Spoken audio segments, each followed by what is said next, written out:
पूज्य नारायण स्वामी बड़े सिद्ध महापुरुष हुए, वो कह रहे हैं कि नाम कैसे आपका निरंतर चलेगा। इसके लिए जिस वाणी से नाम जप कर रहे हो यदि झूठ बोलोगे, अरे आश्चर्य होता है, झूठ बोल करके तुम सोच रहे हो हम संभाल लेंगे। नहीं नहीं, झूठ तुम्हारा नाश कर रहा है, तुम्हें पता नहीं। जिस जिह्वा से नाम जप कर रहे हो, अगर नाम का विशेष फल प्राप्त करना है, जल्दी फल प्राप्त करना है, आपको दुखों से बचना है, पाप भस्म करना है, तो झूठ बोलना बंद कर दीजिए। क्या बिगड़ जाएगा आपका? सच्ची बोलने में क्या बिगड़ जाएगा? सच्ची बोलना शुरू करोगे, हिम्मत नहीं रह जाएगी पाप करने की। ये जो पाप करने की तुम्हारी हिम्मत पड़ रही, झूठ बोलने के कारण पड़ रही। नहीं, असत्य संपातक पुंजा, सबसे बड़ा पाप झूठ बोलना। उससे क्या होता है? हर चीज हम छुपाना चाहते, किससे? उस सर्वज्ञ परमात्मा से, गुरुदेव से। नहीं, झूठ नहीं। नाम इसीलिए नहीं चल पा रहा, थोड़ी दिन नाम चलाएंगे छूट जाएगा, क्योंकि आप झूठ बोलते हैं, पापाचरण करते हैं। अगर नाम को चलाना है तो नारायण स्वामी जी कह रहे हैं, पहली बात मौन का आश्रय लीजिए, कम बोलिए, अधिकतर चुप रहना सीखिए, तभी नाम चला पाएंगे। जो कार्य कर रहे हैं आप उस पर ध्यान दें, उस कार्य को एकाग्रता पूर्वक करें, वाणी को मौन रखें, उस वाणी से धीरे धीरे नाम उच्चारण करें।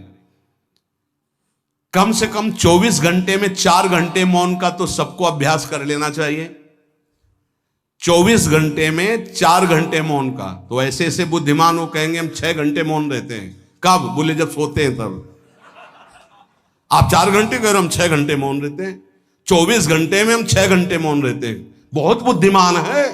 बोले आप 4 घंटे कहते हो, हम 6 घंटे मौन रहते हैं। तो कब आप मौन रहते हैं? बोले जब सोते हैं तो 6 घंटे सोते हैं, मौन ही रहते हैं उस समय।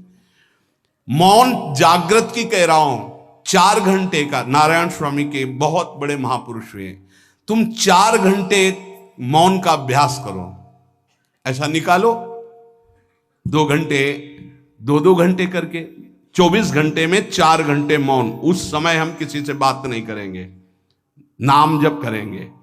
कार्य करो, कार्य करने के लिए मना नहीं कर रहे हैं। कम बोलो। आजकल लोग अपनी जीवनी शक्ति को बोलने के द्वारा बहुत नष्ट कर रहे हैं, व्यर्थ की बातें करते रहते हैं। 4 आदमी चल रहे हो, आप पीछे चलिएगा, सुनते, बेमतलब की बातें। नाम जप नहीं होगा, वो डिलीट नहीं होंगी, वैसे ही बनी रहेंगी, अगले जन्म के लिए तैयार हो रहा है। इसलिए नाम यदि सिद्ध करना है, नाम का फल लेना है, नाम का आनंद लेना है, तो वृथा भाषण बंद करो, बेकार की बात बंद करो। जितना कम बोलने से काम चल जाए उतना। सामने वाले को बोलने दीजिए, आप बीच में नाम चल रहा है जी, नाम चल रहा है। जब कोई आवश्यक बात हुई, पवित्र शब्द बोल दिया, नहीं चुपचाप सुनो। उसको लग रहा है कि आप संभाषण करो, मान लो रिश्तेदार है, नातेदार है, मित्र, अब आप व्यवहार में हैं, आप सीधे ये तो नहीं कह सकते हमसे बात मत करो, नहीं, हाँ बात कीजिए, लेकिन आप कम बोलिए, उसको बोलने दीजिए, आप नाम जप कीजिए, जरूरत भर बात कीजिए। बात में भगवान की चर्चा हो तो कोई बात नहीं, अगर प्रपंच की चर्चा है तो बचने की कोशिश कीजिए। अपने संबंधियों, अपने दोस्तों, अपने व्यवहारियों से व्यवहार, दोस्ती, संबंध शिथिल कीजिए, तभी नाम में प्रीति होगी। अगर ये अब हमारे दोस्त आ गए हैं तो फिर वो दोस्त छूट जाएगा नाम, अब बातें शुरू हो गई प्रपंच की। धन्य है ऐसी बुद्धि जो प्रियजनों से भी संभाषण केवल भगवत वाक्यों का, अन्यथा नहीं। इसीलिए इस मार्ग को वर्ण करना बहुत कठिन है। एक ऐसा तुम्हारा निवास स्थान होना चाहिए अलग, जिसमें अपने रिश्तेदार, नातेदार, व्यवहारियों का प्रवेश ना हो। आपकी शैया अलग होनी चाहिए। अगर नाम जापक नाम सिद्ध करना चाहता है, नाम का फल लेना चाहता है, नाम निरंतर चलाना चाहता है, तो जिस आसन पर आप बैठते हैं उसी में प्रपंची, विषयी, संसारिक वृत्ति वाले बैठेंगे तो भजन की वृत्ति नहीं बन पाएगी। एक ऐसा, वैसे होते हैं घरों में बैठने वालों का अलग, लेकिन साधन कक्ष अलग होना चाहिए अपना। किसी का यदि प्रवेश ना हो तो आप देखेंगे कि आपके साधन के परमाणु आपको वहां बैठते ही तत्काल विक्षेप रहित करके भजन में लगा देंगे। अगर घर में ऐसा कुछ ना हो तो एक आसन अपना अकेला रखिए, जिस पर आप शयन करें वो आसन केवल आपका ही होना चाहिए। अगर वो सार्वजनिक बैठने के लिए ही है, ऐसी व्यवस्था नहीं, तो आसन समेट कर अपना अलग रख दीजिए और दूसरे आसनों पर बैठा लिए, फिर वो आसन हटाकर जब आप शयन करें तो आपका आसन होना चाहिए। इसका बहुत बड़ा प्रभाव पड़ेगा। कोई भी ऐसा दृश्य या पुस्तक ना पढ़ें जो वासनात्मक हो और प्रभु के नाम से आपको विमुख कर दे। अखबार आदि, समाचार आदि, ये हमारे चिंतन को नष्ट करते हैं। अगर नाम जप करना है, निरंतर नाम स्मृति बैठालनी है, एक घटना कई मिनट तक विक्षेप देती है। ऐसा हुआ, कैसे लोग हैं, और उसमें तो समाचार ही हो रहे हैं, सैकड़ों बातें हो रही, पेपर है तो सैकड़ों बातें लिखी हैं, क्या क्या, अब वो सब दिमाग में भर गई।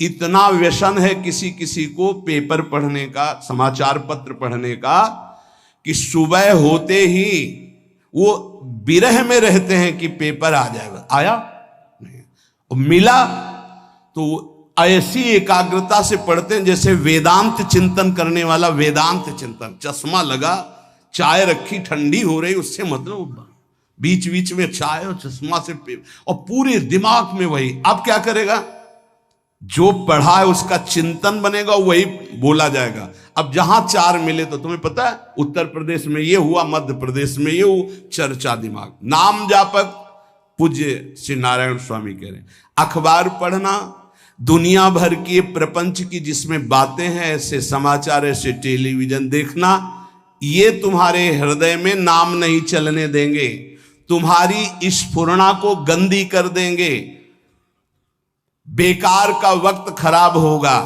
इसलिए अगर आपको पढ़ना ही है तो धार्मिक ग्रंथों को पढ़िए, अपने इष्ट संबंधी ग्रंथों को पढ़िए नाम जपने के लिए। किसी को कभी वचन न दें। पांचवा, बहुत बहुत पॉइंट की बात करें, यदि आपने किसी को वचन दे दिया और पूरा नहीं किया तो भजन का फल वहां जाएगा, ध्यान रखना। यही हमसे सब त्रुटियां होती रहती है अपने लोगों से। जाओ आज से बाद वचन दे दिया, हम ऐसा नहीं करेंगे, नहीं करेंगे चाहे मर जाएं। और अपने लोग ऐसे फिसड्डी हैं कि शाम के वचन देते हैं और सुबह फिसल जाते हैं। 2-4 दिन बहुत चला, फिर फिसल जाते हैं। बोले कसम से आज से ऐसा नहीं करेंगे। तो आप इसको खिलवाड़ न समझे, आपके सुकृत नष्ट हो रहे हैं, वासना आपके सुकृतों को नष्ट कर रही। दूसरा, जैसे आपने किसी से कहा कि मैं शाम के 5 बजे आ जाऊंगा, तो 5 बजने में 5 मिनट कम होने पर आपको पहुंच जाना चाहिए, 5 मिनट ओवर होने पर नहीं, उसके पहले ही आपको ऊपर। यह संतों के जीवन में देखा गया है। समय का बहुत बड़ा जीवन में अस्तित्व है। अगर आप किसी को समय दें, फिर उसमें प्रमाद स्थिति नहीं होनी चाहिए। 5 मिनट पहले पहुंचिए। समय दिया है किसी को तो 5 मिनट पहले उसको इंतजार ना करना पड़े। रात को सोते समय नाम जापक उपासक विचार करें, मेरा नाम किन किन कार्यों में छूटा, मेरे से कौन कौन सा पाप हुआ, मैंने कौन सी आज गलती की जो नहीं करना चाहिए, और उसे डायरी में नोट करें। नारायण स्वामी कह रहे हैं दूसरे दिन सावधानी पूर्वक वो गलतियां ना होने पावे जो हमने आज की। जब उपासक सत्य बोलना स्वीकार करता है तो उसके हृदय में डर जागृत हो जाता है। ध्यान रखना, डर ये माया के द्वारा प्रेरित है। अगर व्यापार में सत्य बोलेंगे तो पैसा अधिक नहीं आएगा, अगर हम सत्य बोल दिए तो डांट लगेगी, अगर हम सत्य बोल दिए तो सब लोग जान जाएंगे मैं ऐसा गंदा हूं। सच्ची मानिए, सत्य बोलने का नियम ले लीजिए, आप निष्पाप हो जाएंगे, आप महात्मा बन जाएंगे अंदर से। कोई भी पापाचरण आपके जीवन में नहीं रह जाएगा। भगवान का नाम सत्य है, उस नाम को चलाने के लिए झूठ बोलने वाला नाम को कैसे चला सकता है। सत्य बोलने से यदि तुम्हारा नुकसान हो रहा है तो तुम सह जाइएगा। नारायण स्वामी कह रहे हैं उससे बड़ा लाभ आपको श्री भगवान प्रदान करेंगे। आप सत्य बोलिए। आजकल भगवान पर विश्वास नहीं, इसलिए झूठ पर विश्वास है। कलयुग की ऐसी प्रेरणा है कि सब झूठ बोलने लगे हैं। कोई डरता ही नहीं झूठ बोलने में, पूरा का पूरा। जैसे नहीं कहते कुछ तो सत्य होगा, ऐसे ऐसे महानुभाव हैं कि 100% झूठ बोल जाते हैं, 100%। धन्य है मोबाइल जो झूठ बुलाने में बहुत प्रवीण है, बहुत प्रवीण है। अरे भाई हम नहीं मिल सकते, आज हमारा मन नहीं है, खत्म खेल हो गया, सत्य बात है, नहीं मिल सकते आपसे, मत उठाओ फोन। अगर तुम्हें झूठ ही बोलना है तो फोन क्यों उठाओ? नहीं बोलेंगे, नहीं उठाएंगे तो समझ जाएगा कि उनकी रुचि नहीं। ये झूठ क्यों बोलना, सत्य बोलो। झूठ से यदि आप बच गए तो आपके जिह्वा पे नाम निरंतर चलने लगेगा। ये झूठ ही नाम नहीं चलने दे रहा। असत्य आचरण, छुपाने की वृत्ति, असत्य भाषण, ये नाम में प्रीति नहीं। किसी को भी फुसलाने के लिए झूठ मत बोलिए। सत्य बोलने का अभ्यास कर लिए तो पापी जीव भी महात्मा बन जाए। सत्य आवश्यक है। एक बड़े कागज पर ऐसी जगह लिख के रख लो जहां तुम उठते बैठते देखते हो कि मुझे सत्य बोलने का नियम लेना है, झूठ नहीं बोलना है। सत्य साधन कर लो, फिर देखो नाम कैसे चलता है। तपस्या, बड़े बड़े पुण्य, बड़े बड़े तीर्थ स्नान उतना पवित्र नहीं करेंगे जितना सत्य बोलने से होगा। पर बहुत कठिन है इस समय सत्य बोलना। मतलब बात बात पे असत्य का ही वर्ताव हो रहा है, असत्य का अच्छा, ये कोई संसारी आदमी में नहीं, कुछ ऐसे होंगे जो सत्य की वार्ता करते नहीं। प्रायः क्या जाता है, झूठ बोलने में बोल दिया और सामने वाला राजी हो गया, हम निकल गए। लेकिन सत्य ना होने के कारण आप में सत्य आचरण, सत्य स्वरूप भगवान का नाम, भगवान को कहा गया सत्य नारायण, वो नाम नहीं चलेगा। भजन करने का पहला साधन है सत्य बोलना। जबान से सत्य बोला जाए। और भजन की संख्या प्रारंभ में जरूर लेनी चाहिए।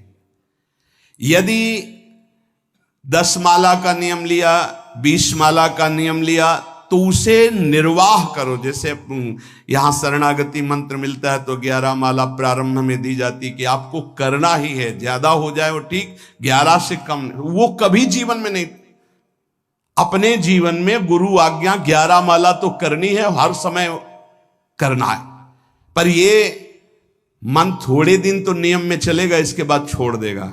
दीक्षा तब लेनी चाहिए जब गुरु आज्ञा पे चलने की हिम्मत हो, नहीं तो ऐसे ही नाम जपो करो। जब नियम मिल गया 11 माला तो चाहे प्राण निकल जाए, हमको 11 माला पूरे करने, प्राण निकलने तक गुरु आज्ञा का पालन करना है। यदि आप नाम जप अधिक मात्रा में नहीं करेंगे तो जो आपको नाम मिला है उसका फल आपको अनुभव में नहीं आएगा। क्यों? क्योंकि नाम का हिस्सेदारी होती है, भजन की हिस्सेदारी होती है। जैसे किसी ने प्रणाम किया, वो भजन लिया। गृहस्थी को इसीलिए मना किया कि रास्ते में परिक्रमा मार्ग में हलवा पूड़ी ये सब बट रहा है, हाथ मत फैलाओ। वो दान कर रहा है, सुकृत कर रहा है, और कोई दूसरे ले विरक्त आदि। आप अपने भूख मिटाने के लिए 4 रुपया के चना लेके भले पालो, लेकिन दूसरे के द्वारा दिया हुआ हलवा मत पाओ। यहां धाम आए हो, भगवत कमाई करने आए हो, यहां नाम जप करो, कष्ट सहकर परिक्रमा दो।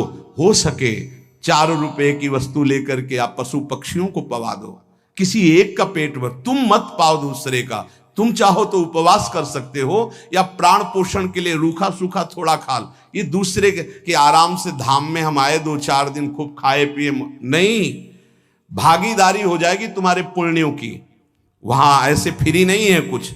भजन का भागीदार राजा भी होता है, जिसके राज्य में रह रहे हैं। जो अन्न देता है वो भजन का, जो वस्त्र देता है वो भजन। इसीलिए गृहस्थ को कहीं कुछ भी स्वीकार नहीं करना चाहिए। ये बहुत ध्यान रखें।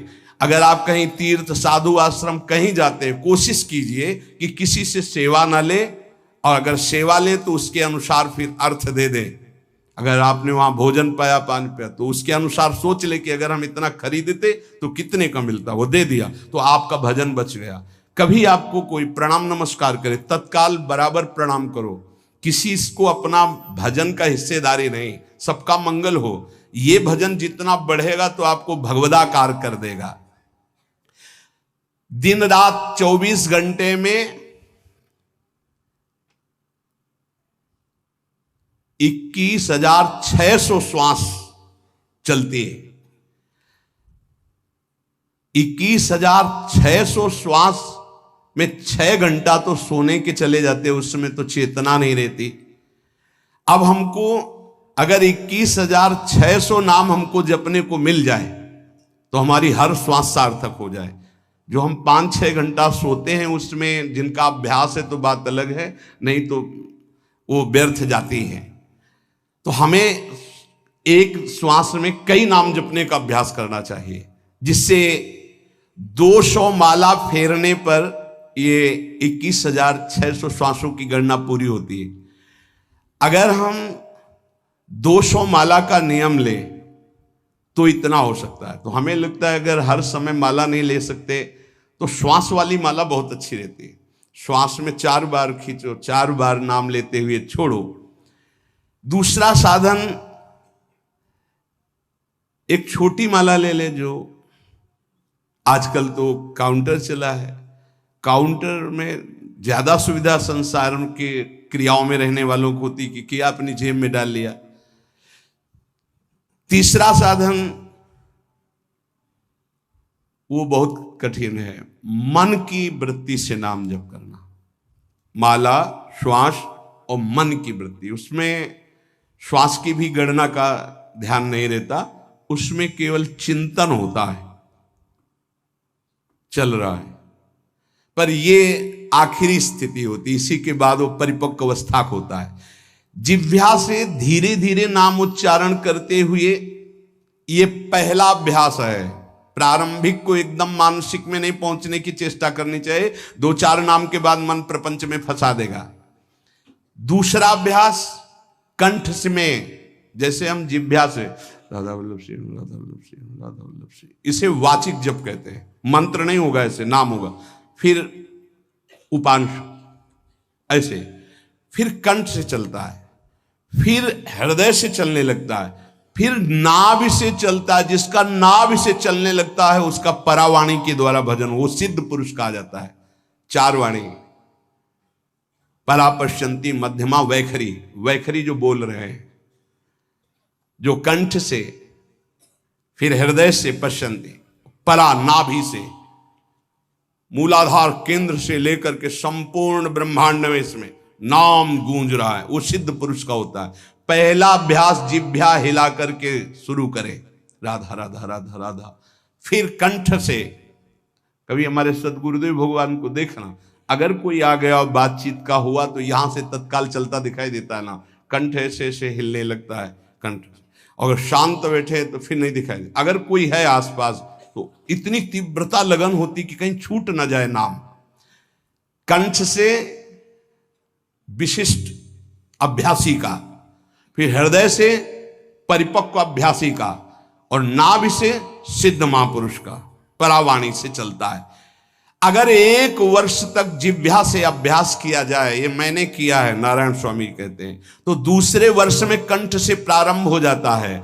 2 वर्ष कंठ से चले तो अगला हृदय से प्रारंभ हो जाता है, और हृदय से 3 वर्ष चले तो फिर नाभि से 7 वर्ष में नाम सिद्ध हो जाएगा। अगर नियम पूर्वक झूठ ना बोले, सत्य आचरण करे, ऐसे नाम जप करे। हम ये कहते हैं कि चलो थोड़ा धीमे ही सही, पर 12 वर्ष में तो आपको सिद्ध हो जाना चाहिए। 12 वर्ष, यहां बोले 30 वर्ष के 50 वर्ष हो गए साधन करते हो, ज्यों कहते हो कोई परिवर्तन नहीं। इसका मतलब अंदर से नाम नहीं चलाया जा रहा, नाम में रुचि नहीं। 12 वर्ष में तो भगवत साक्षात्कार करके जागृत स्वप्न सुषुप्ति अवस्था पर विजय प्राप्त कर लेता है साधक। ऐसा ही स्वामी जी ने किया। नारायण नारायण नारायण नारायण नारायण, ऐसी सिद्धावस्था हो गई थी। एक टाट की लंगोटी, एक रस्सी कमर में, बस बड़े ही उच्च कोट और बहुत बड़े अरब खरबपति घर के बालक थे। सारी सिद्धियां उसके पैरों में लौटने लगती हैं, जिसका नाभि से भजन प्रारंभ हो जाता है, परावाणी से। अजपा जाप उसे ही कहते हैं जो नाभि से होता है। अजपा जाप करने वाले उपासक में जो अजपा जाप करने की चाह रखते हैं, पहला भोजन पर ध्यान दे, सात्विक भोजन, पवित्र भोजन। भाई नाम का स्वाद नहीं मिला तो कुछ लोग जो है बहुत प्रसन्न होते हैं जब सांसारिक पदार्थ आता है। बड़ी कृपा श्री ठाकुर जी की रही है कि इस विषय पर जो है बहुत परिपक्व किया है। रोटी नहीं मिली, ये रबड़ी रसगुल्ला की तो बात जाने दो। गंगा का किनारा, गांव में जाना नहीं, जो आकाश वृत्ति से वो आ जाए वही। आप लोगों को तो रोटी तो मिल रही है। पहला नाम सिद्ध करने के लिए भोजन सात्विक और थोड़ा, अगर एक समय पाके निर्वाह कर लो तो अच्छा, नहीं तो 2 समय, 3 समय पाने का तो अधिकार ही नहीं साधक को। भगवान की बड़ी कृपा है, जब भूख थी तब था नहीं, और जब है तो भोजन नहीं पा सकते। वो बड़ा लीला बिहारी है। जब भूख थी तब भोजन नहीं, और जब भोजन है तो नियम कानून इसके लग गए हैं, ये इतना इतना। दूसरा, पहला भोजन पर पवित्र। देखो नाम जप के लिए बहुत आवश्यक है, यही जीवन है कि अगर आप नाम जप करने लगे तो हमारा बोलना, हमारा जीना सार्थक हो जाएगा। अगर नाम जप आपको करना है तो पवित्र भोजन होना चाहिए।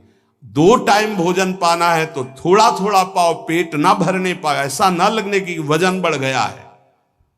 वजन बढ़ गया है तो भजन घट गया है, वजन घट गया तो भजन बढ़ गया है। देखो तुम्हारे संसारिक संबंधी माता पिता चाहेंगे कि तुम्हारा चिकना शरीर होना चाहिए, हष्ट पुष्ट होना चाहिए, लेकिन हम चाहेंगे कि तुम्हारा भजन पुष्ट होना चाहिए, भगवदाकार वृत्ति होना चाहिए। शरीर तो आज है, कल नहीं रहेगा, चाहे जितना चिकना कर लो। संसारिक माता पिता के प्यार में और गुरु के प्यार में यही अंतर है। वो आपके स्वरूप को पुष्ट करेगा तो शरीर तो अपने आप, मन प्रसन्न है तो वो स्वस्थ है, अस्वस्थ होने पर भी स्वस्थ है। अगर शरीर स्वस्थ है और काम वासना है, नाना प्रकार की चिंताएं, ये थोड़ी माता पिता दूर कर पाएंगे। वो तो तपस्या और साधना से ही दूर होती है, ध्यान रख लीजिए। अधिक भोजन पाना, शरीर को बहुत पुष्ट बलवान कर लेना, तो हर इंद्रियों को भोग देना पड़ेगा आपको। वो कोई तपस्वी होता है, जो तपस्वी होता है वो संयमी होता है, जो संयमी होता है उसके चर्बी नहीं होती, ध्यान रखना। युक्ताहार विहार से, प्राण पोषण के लिए केवल शरीर में अन्न जाए तब नाम में प्रीति होगी। खाते खाते अनेकों जन्म व्यतीत हो गए, वर्षों व्यतीत हो गए, अरे अब तो भजन कर लो, कहां तक खाओगे? ये नरक कुंड है, डाला विष्ठा बन गया। नींद, एक नियम बना लो कि इतना ही सोना है। पता नहीं सोने में कौन सा सुख, नींद में केवल एक बात का सुख होता है, आपका संसार का चिंतन नहीं होता, तो आप जो शांत रहते हैं वो सुख होता है, लेकिन वो तमोगुणी सुख है। अगर आप जागृत में संसार का चिंतन न होने दें और भगवत चिंतन कर रहे हैं तो आप महापुरुष हो जाएंगे। सो सो के जीवन क्यों बर्बाद करते हैं? एक टाइम रखिए सोने का, बस। ये कोई तुम्हारा सुख नहीं है, ये तमोगुणी सुख है। निद्रा आलस्य प्रमादोत्तम तत्तामस मुदाहृतम। और एक बात समझ लो, यद तज्ञे विस्मि परिणामे अमृतोपमम, जिसमें विष जैसा शुरुआत में लगता है उसका परिणाम अमृत होता है, और जिसकी शुरुआत अमृत जैसी लगती है उसका परिणाम विष होता है। प्रातःकालीन उठ करके सत्संग में आना विष जैसा लगता है, लेकिन उठ के आ रहे हो तो इसका फल अमृत होगा। ब्रह्म मुहूर्त में सो रहे हैं, जीवन बर्बाद कर रहे हैं, अरे ब्रह्म मुहूर्त में उठिए, स्नान कीजिए और सच्चिदानंद भगवान में चित्त को जोड़िए। ये विष जैसा लगता है, परिणाम अमृत जैसा होता है। तीसरा, 24 घंटे में 1 घंटे का तो एकांतवास करना सीख ही लो, चाहे गृहस्थ हो चाहे कोई भी हो। 1 घंटे हमसे कोई बात नहीं करेगा, अपने दरवाजा बंद, थोड़ा 1 घंटे कोई ऐसा समय निकालो जिसमें चित्त को केवल श्री कृष्ण से जोड़ो, प्रियाजू से जोड़ सको। चौथा, विरक्त साधक, तकिया गद्दा ये सब चीजें अगर लगा के सोओगे तो नाम जप नहीं होगा। देखो, हितधाम में कुशासन और एक ईंट कुशासन के नीचे, सर्दी में ओढ़ने के जो हमारे कंबल थे वो आटे का बोरा बलराम जी ला के दिए थे। जीवन को यदि आप कसौटी पे नहीं कसेंगे तो भजन नहीं होने वाला। अब तो शरीर रोग से ग्रसित है, आप चाहे जहां रखो चाहे जैसे रखो, प्रिया जो जाने। जब तक हमें भगवदाकार वृत्ति ना हो जाए तब तक विषयों को स्वीकार नहीं। ऐसे हैं साधक, बड़ा सुख मिलता है। एक ऐसे पड़ा हुआ है आसन, उनके कमरे में जाके देखिए, केवल आसन ही है। कितने ऐसे साधक राधा के कुंज में रहते हैं जिनकी चटाई केवल है, न तकिया है, न गद्दा है, न कोई। उसी चटाई को ऐसे खड़ा कर दिया, बिछा लिया, बस उसी में पड़े, भोजन मिला पा लिया, ऐसे रह रहे हैं। कमरे में देखो जाके तो ऐसा लगेगा कि इसमें कोई रहता ही नहीं, कुछ है ही नहीं, केवल चटाई है।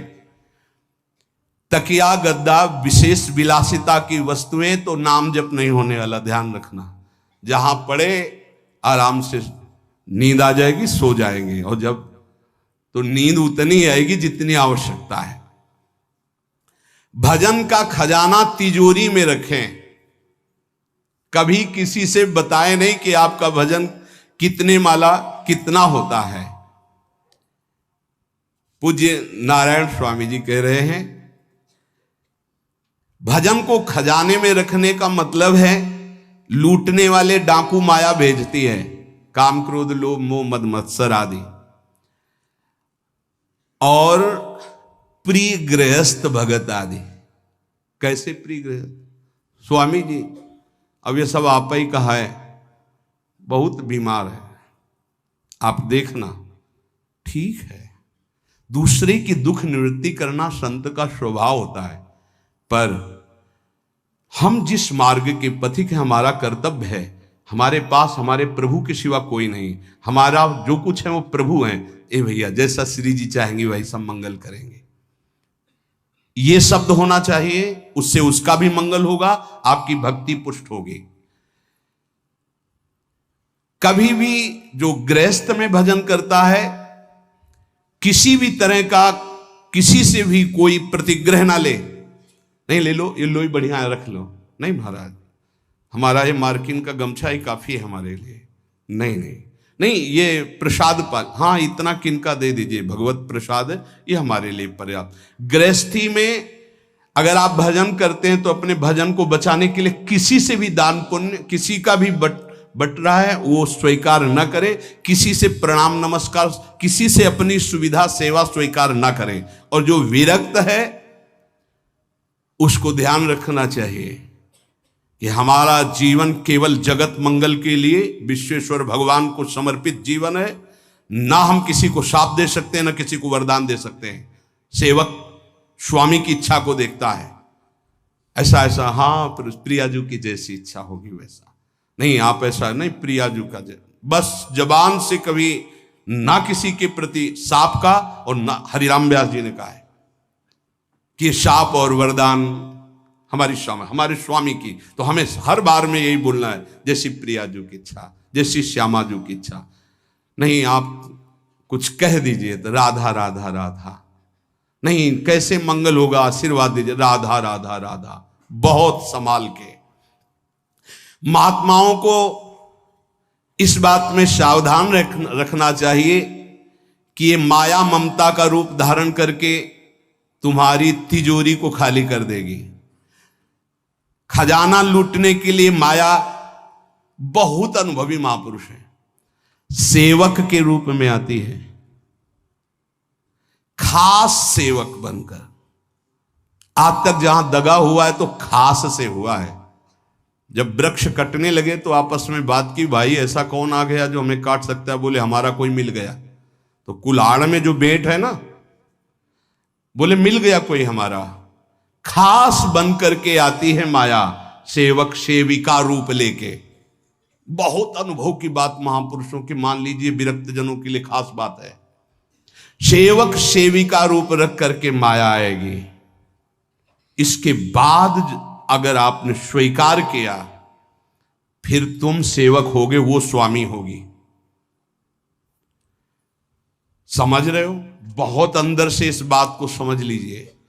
अगर आपको भगवत प्राप्ति करनी है तो जब तक शरीर में श्वास रहे सेवा मत स्वीकार करना किसी की। कपड़ा धुलाना, खाना पीना, भीख मांग के खाओ, भिक्षा अन्न, या आकाशवृत्ति से जियो। जैसे मना ना कपड़ा धो पाओ तो उतने पहनो जितना धो पाओ। किसी को अपनी सेवा में प्रवेश मत होने दो। अपने शरीर की सेवा, अपने जीवन की सेवा जब तक श्वास है तब तक स्वयं करो, नहीं तो तब लग जोगी जगत गुरु, जब लग रहे निराश, जब आशा मन में भई, जब गुरु और जोगी दास। इसलिए होश में परमार्थ के पथिक को कभी किसी की सेवा नहीं लेनी चाहिए, कभी किसी को सेवक नहीं बनाना चाहिए। भगवत भाव से नेकी कर दरिया में डाल, उपदेश दे दिया चल अपने मार्ग में। जीवन की ये बात हमारी अनुभव की मान लीजिए। अगर निर्विघ्न पंथ निर्वाह करना है तो कभी किसी को यहां सेवक न बनाया जाए। सेवक सेविका के रूप में स्वीकार करने वाले साधु का हृदय आग की तरह जलने लगता है। जो जिंदगी भर निश्चिंत और निर्भय रहा उसे भयभीत और चिंता युक्त होना पड़ता है। अपने भजन को खास तिजोरी में रखे, अपने में जो सिद्धियां जागृत हो कभी प्रकट ना होने दे, उनका कभी प्रयोग ना करे। एक एक शब्द पर ध्यान देना। उसी को भगवत प्राप्ति होती है जो अपनी सिद्धि को प्रकाशित नहीं करता। ये माया त्रिशंकु की तरह लटका देती है, न स्वर्ग में न भूमि में। देखो सेवक जी महाराज कहते ऐसे न वैसे रहे मजरेढ़ो पाछलियो जो करी निर्भाषित, न परमार्थ के न व्यवहार के।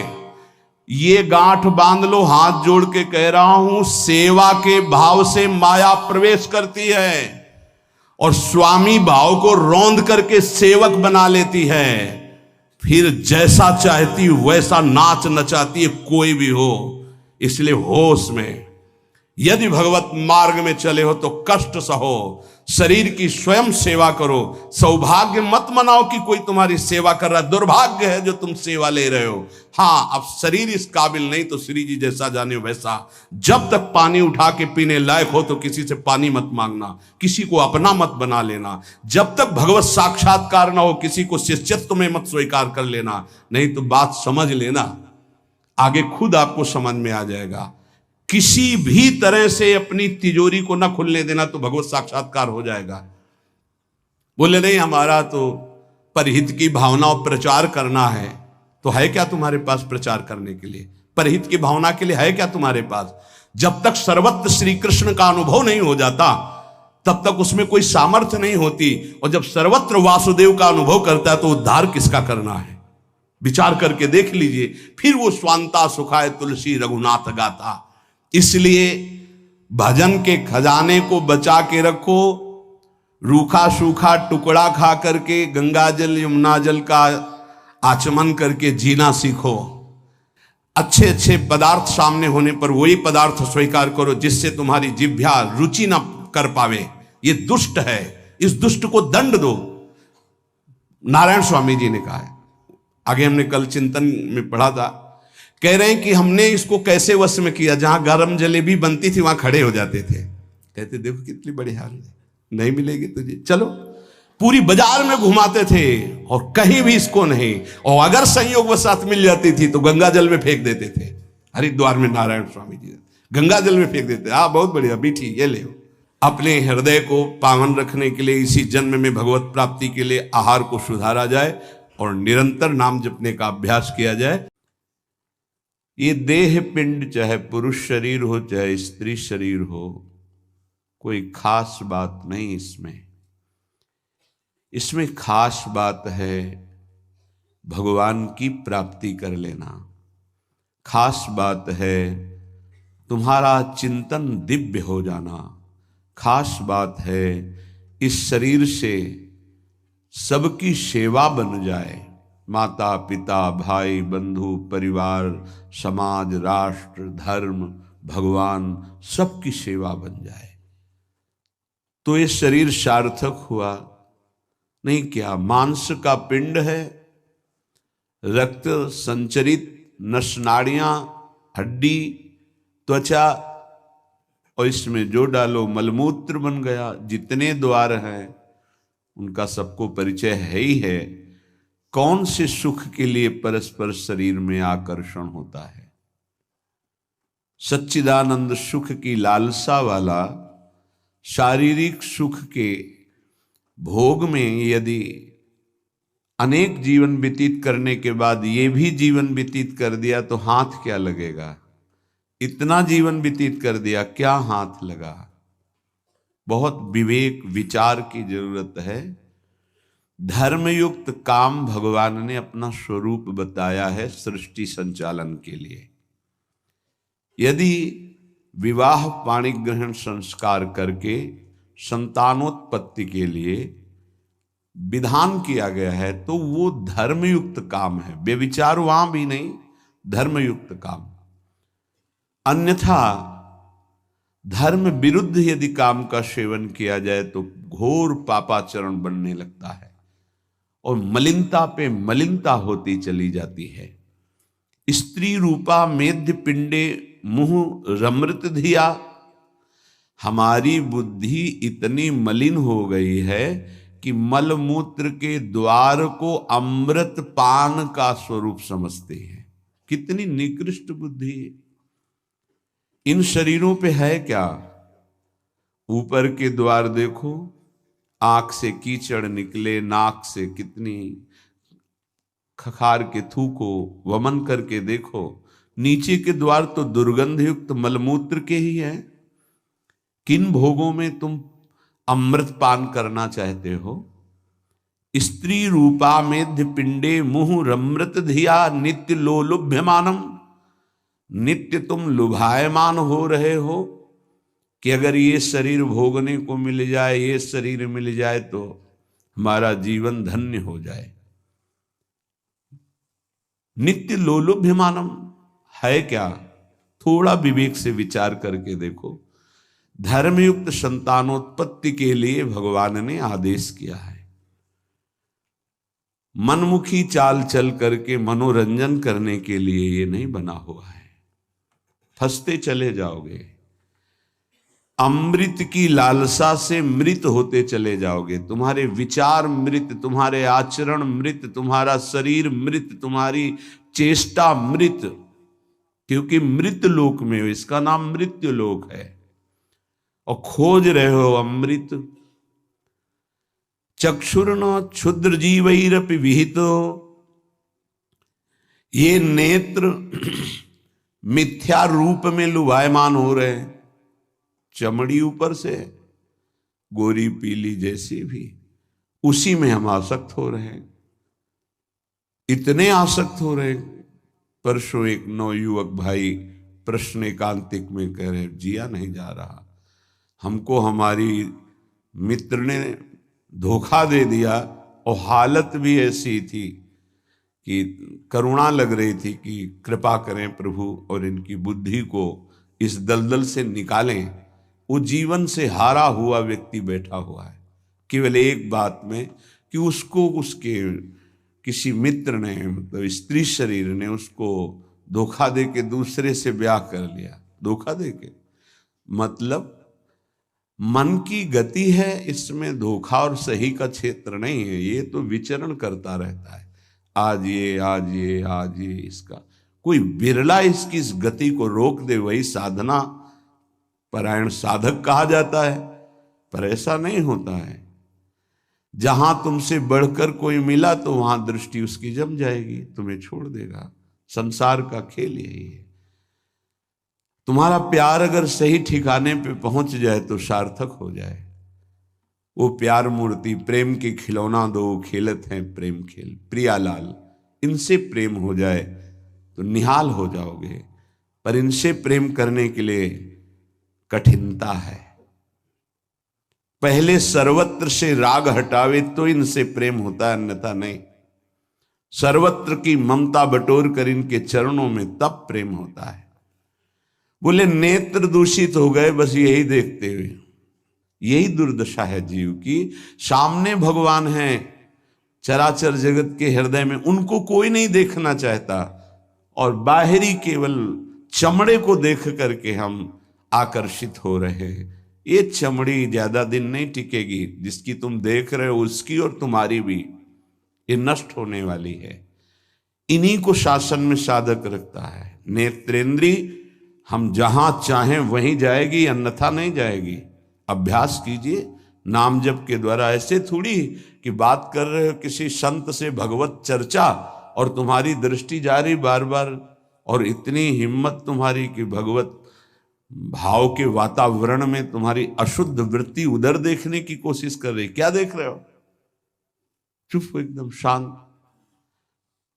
चक्षुर्न क्षुद्र जीवैरपि विहित मृषा मानना अत्यंत मग्नाहा। ये क्षुद्र जीव समझ नहीं पा रहे कि नेत्र किसके लिए मिले। ये नेत्र मिले भगवत साक्षात्कार के लिए। ये विचार करो 5 मिनट आंख बंद करके, अगर ऐसे ही तुम्हारी आंखें छीन ली जाएं तो सोचो कैसा तुम्हारा जीवन होगा। जिन आंखों से तुम गंदी बातें कर रहे हो, गंदी बातें देख रहे हो, यही आंखें भगवान छीन लेते तुम्हारी, तो क्या तुम्हारा जीवन होता। आज तुम्हें भगवान ने आंख दी है, तुम इससे धर्म का दर्शन करो, सब में भगवत दर्शन करो, श्री विग्रह के दर्शन करो, संत दर्शन करो, नेत्र पावन करो। नेत्रों को दूषित कर लिया और मिथ्या देह सम्मान को तुमने सुख मान लिया। 4 लोग नमस्कार किए तो तुम अपने को श्रेष्ठ समझ लिए। किंचन मात्र भी कोई श्रेष्ठ नहीं है। ये पंचभूत शरीर सबके उसी सामग्री से बने हुए हैं। अंदर जो जीव अंश है भगवान का बिल्कुल बराबर है। अब जो सम्मान और अपमान होता है गुण और अवगुण का होता है, और गुण और अवगुण दोनों मायाकृत है। सुनो तात मायाकृत गुण और दोष अनेक, ये दोनों मायाकृत है। तो तुम किसका सम्मान? माया का। किसका अपमान? माया का। तुम तो मान और अपमान दोनों से परे हो। अगर कोई तुम्हें प्रणाम कर रहा है तो तुमको उसकी श्रद्धा को प्रणाम करना है। तुम खास थोड़ी हो गए कि वो तुम्हें साष्टांग प्रणाम कर रहा है तो तुम महान हो गए। महान वो है जो साष्टांग प्रणाम कर रहा है, उसकी श्रद्धा प्रबल है। नहीं क्यों, कोई अंतर नहीं। जो इस देह में पंचभूत वही उस देह में पंचभूत, जो इसमें परमात्मा का अंश वो उसमें परमात्मा का अंश, उसकी श्रद्धा बड़ी है, इसलिए वो आपकी तरफ प्रणाम कर रहा है। बोले बहुत बुरा हो गया। मिथ्या मृषा मानना अत्यंत मग्नाः। मैं झूठ मूठ अपने को बड़ा मानकर सम्मान प्राप्त करने की लालसा, सम्मान स्वीकार कर लिया तो हृदय अपवित्र हो गया। बड़ा मन है, फंसाता रहता है, वो मकड़ी की जाल की तरह। फंसने वाला नहीं जानता है। संत सदगुरुदेव शास्त्र इनकी सूत्रों को जब स्वीकार करे तो पता चलता मैं फंस रहा हूं या मुक्त हो रहा हूं। श्रीपाद कह रहे हैं कि देखो, जनेन्द्री ने फंसा दिया काम भोग में, नेत्रेंद्री ने फंसा दिया रूप में। सच्ची अगर सावधान न रहे तो ऐसे ऐसे फंसाव हैं कि जीवन ही नष्ट हो जाता है, पूरा जीवन। और उसको लाख समझा रहे थे, कुछ समझ में नहीं आ रहा था। बस वो ये समझ रहा था कोई आशीर्वाद मिल जाए, जादू टोना मिल जाए कि वो जो हमारी मित्र है वो वापस हमको मिल जाए वापस। बस उसको इतना ही लक्ष्य था। और हम ज्ञान विज्ञान वर्णन कर रहे थे, सुन बैठा था केवल, क्योंकि समझ में आता है ना आप हमारी बात पकड़ रहे हो कि नहीं पकड़ रहे। नेत्रेंद्री ने रूपों में फंसा दिया, हृदय मलिन हो गया सम्मान प्राप्त करने की लालसा से। और कह रहे जिभ्या मिष्टान्न निष्ठा विरमति न मनाग वित्त सग्रंथनुचितम। जबान आ गई भोजन के स्वाद में, ये मिष्ठान्न है, ये चटपटा है, ये बड़ा स्वादिष्ट है। जिभ्या रसेंद्री यदि भोजन के स्वाद में मगन है तो राधा नाम सुधा रसम का स्वाद नहीं ले पाएगी। उचित आहार जो भगवत प्रसाद रूप है उसको डाल लेते हैं, उसके प्रति हम आसक्त नहीं होते, स्वाद दृष्टि नहीं रखते। पूर्व के संत भगवान के दर्शन होते थे, खप्पर रखते थे नारियल का, नारायण नारायण दाल, खीर, रोटी जो भी मिला खप्पर में डाला, मिलाया। स्वाद से मतलब नहीं, प्राण पोषण से मतलब है। और यहाँ धनिया की चटनी अलग, टमाटर की चटनी अलग, भरौआ मिर्च अलग, ये अलग ये अलग, तो फिर राधा नाम सुधा रसम भूल जाओ। ये 2 अंगुल की जबान है, बस इतने में सारा खेल है। यहां से नीचे उतरने पर कोई स्वाद नहीं है भाई, इतने में घुमाने का स्वाद है। और अच्छे अच्छे इसी में फंस जाते हैं। जिसकी रसेंद्री विजयी नहीं हुआ रसेंद्री से, वो हर इंद्री का विजयी होने पर भी विजयी नहीं माना जाता। रसेंद्री विजयी जनेन्द्री विजयी जरूर होगा, और रसेंद्री जनेन्द्री विजयी संपूर्ण इंद्रियों का विजेता माना जाता है। धैर्यवान उसे ही कहते हैं जो 2 इंद्रियों को काबू में कर ले, रसेंद्री और जनेन्द्री। रसेंद्री मिष्टान्न आदि भोग पकवान पाने के लिए लोलुप जीवन हो गया, पेट बढ़ करके छाती से 1 बीता ऊंचा हो गया है। उठने बैठने में दिक्कत होती है, पर पाने के समय और कितना अधिक पाया जा सके, ये स्वाद वो स्वाद वो स्वाद कितना पाओगे, मर जाओगे पाते पाते, फिर भी तृप्ति नहीं होगी। बहुत विचित्र वासना है, बहुत विचित्र वासना है। चित्त वित्त सग्रंथ अनुचितम, ये विचार ही छोड़ दिया कि उचित क्या है अनुचित क्या है, बस धन मिलना चाहिए, जैसे धन मिले। सच्ची बात, आज चरित्र, भगवत धर्म, मर्यादा, इसका महत्व धीरे धीरे समाज से हटता जा रहा है। धन का महत्व होता जा रहा है। जैसे धन की प्राप्ति हो, चाहे चरित्र का नाश हो, चाहे धर्म का नाश हो, चाहे जीवन का ही क्यों ना नाश हो जाए, क्या दुर्दशा है। बोले मनाग वित्त सगृ धनुचितम, अनुचित रूप से धन कभी सुखी नहीं हो सकता जो अनुचित रूप से धन प्राप्त करता है।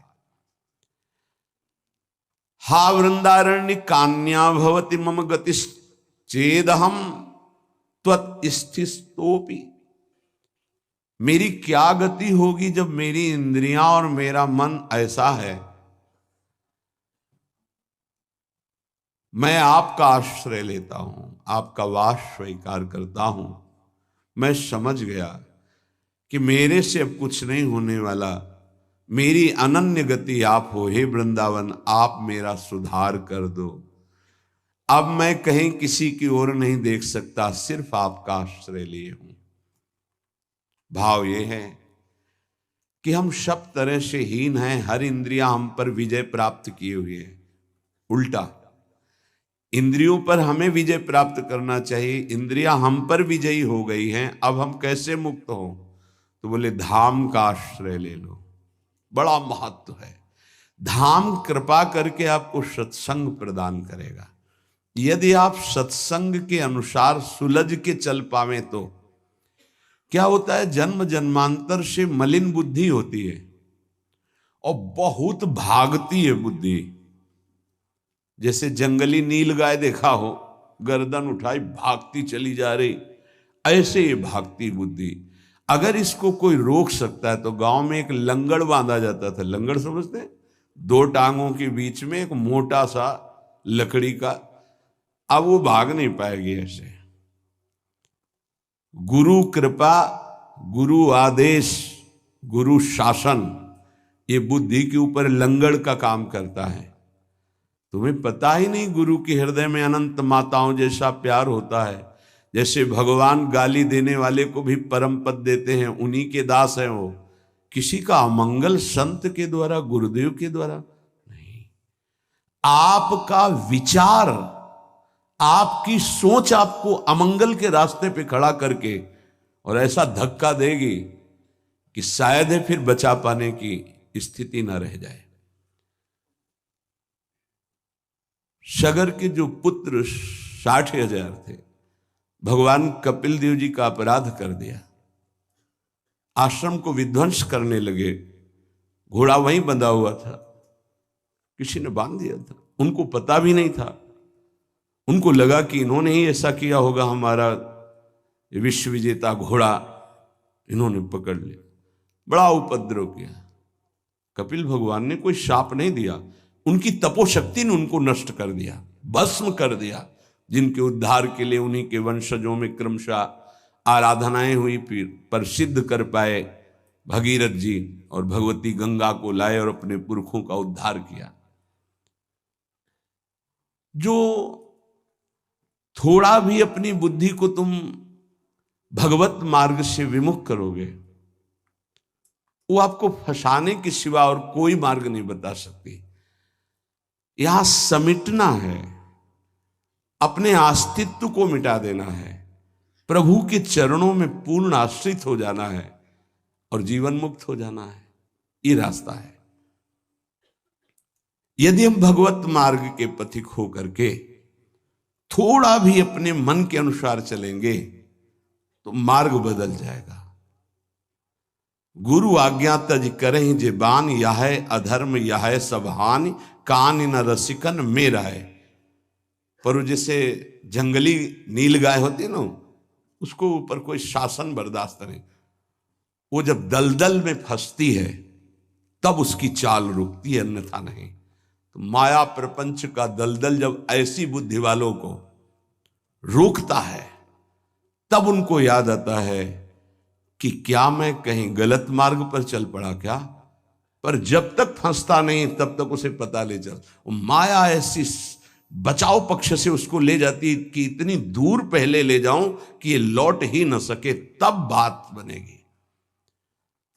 श्रीपाद कह रहे हैं कि सब इंद्रियों ने, मन ने हमको अपने अधीन कर लिया। अब तो हे वृंदावन आपका सहारा है। बनाया हुआ सिद्धांत है, रही मन देखी बड़न को, लघु न दीजिए डारी, जहां काम आवे सुई, कहा करे तरवारी। और सिद्धांत उन्हीं का बनाया हुआ है। अगर गुरु चरणों में लघुता आ गई तो विश्व ब्रह्मांड में महत्ता स्पर्श ही नहीं कर सकती तुम्हारा। ये हमारी बुद्धि, ये हमारा मन ऐसा सोचता है कि शॉर्टकट से चले धनी बन जाए, शॉर्टकट से चले परम पद मिल जाए, शॉर्टकट से चले बहुत उत्तम सम्माननीय बन जाए। है बहुत शॉर्टकट है। सर्वस्व त्याग और एकमात्र प्रभु का आश्रय। अभी जो चाहो बन जाओगे, पर सर्वस्व त्याग। आज तक जितने भी महापुरुष हुए हैं सर्वस्व त्याग से। सर्वस्व त्याग का स्वरूप किसी के नामे कर देना सब प्रॉपर्टी नहीं, अपना अस्तित्व मिटा देना। अम्बरीश जी चक्रवर्ती सम्राट हैं पर अपना अस्तित्व नहीं है, तो क्या हुआ? सुदर्शन चक्र उनकी रक्षा में है और भगवान दुर्वासा जी को द्विज कहते हैं और अम्बरीश जी को भक्त कहते हैं। अहम भक्त पराधीनो अस्वतंत्र इव द्विज। तो मैंने वृंदावन का आश्रय लिया, अब वृंदावन संभालेगा। तो वृंदावन किस रूप में संभालता है? संत रसिक सदगुरुदेव के रूप में संभालता है। यदि हम ना उनकी आज्ञा का पालन करें, अवहेलना करें, तो बड़े कृपालु हृदय के होते हैं जो संत हैं। संत सरल चित जगत हित, जानि स्वभाव स्नेह। तुम क्या जान पाओगे कि हृदय में तुम्हारे ही प्रति कितना दुलार है। सांप को चाहे जितनी प्रार्थना करो, आरती उतारो, दंडवत प्रणाम कर लो, कह दो सीधे चलो, तो कभी नहीं चलेगा वो। उसकी चाल ही टेढ़ी होती सांप की तरह। ऐसे जो कुटिल बुद्धि के होते हैं, हाथ जोड़ो, पैर छुओ, दुलार करो, गले लगाओ, जीवन दे दो, लेकिन वो सांप की तरह ही कुटिल बुद्धि से चलेंगे। उनका जो विषैला स्वभाव है वो उनकी आध्यात्मिक शक्ति का नाश करता है। उनको लगता है मैं बहुत बड़ा अध्यात्म कर रहा हूं। अध्यात्म कहां से होता है? गुरु आज्ञा से होता है। अध्यात्म कहां से होता है? गुरु मंत्र के निरंतर सुमिरन से होता है। अध्यात्म जिसके अंदर है तो त्रिभुवन का संपूर्ण वैभव उसको मृत तुल्य लगता है, मृत तुल्य। न पारमेष्ठ्यम न महेंद्र दिष्ण्यम। आपको लगेगा भरण पोषण कैसे होगा, तो भगवान उनके वचन यही भक्त का आश्रय होते हैं। भगवान ने कहा अनन्यस चिंतयन्तो माम, तुम्हारी एक ही जिम्मेवारी है, तुम केवल मेरा अनन्य चिंतन करो। और जो अनन्य चिंतन करता है ये जनाः पर्युपासते, जो ऐसी उपासना करता है अनन्य चिंतन से, तो योगक्षेमम वहाम्यहम, मैं उसके योगक्षेम का वहन करता हूं। अप्राप्ति की प्राप्ति और प्राप्ति की रक्षा ये मैं करता हूं। शुद्ध परमार्थ को जान लो, जीवन मुक्त हो जाओ, फंसने में देर नहीं लगती। ये मन कभी भी कहीं भी कैसे भी आचरणों में फंसा सकता है,